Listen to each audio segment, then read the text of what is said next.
Okay guys, good morning. So for today, ang gagawin natin is ubi halaya. Gumamit ako ng gloves kasi mancha yung ube sa kamay. Sa pagbabalat ng ube, kailangan po manipis lang.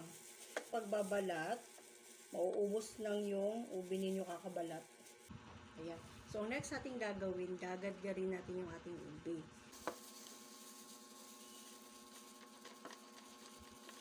Okay guys, ito na yung ating 4 cups na gata. Bahagya ng kumukulo yung gata, kaya ilalagay na natin yung ating ubi. Gradually, mag-a-add po tayo ng ubi hanggang malagay na natin lahat yung 2 kalahating ubi. Lalagyan na natin ng gatas. Ito na yung ating condensed milk at saka evaporated milk. Tuloy lang ang paghahalo hanggang sa ma-feel mo na nag-oil na yung ubi. Na guys, nilagyan ko na po ng butter. Kung lumamig na, pwede na natin siyang i-repack. Available na po ang ating special ubi halaya. O Gab, o!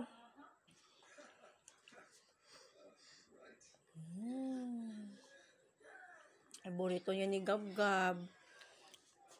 Ang luto kong ubi halaya.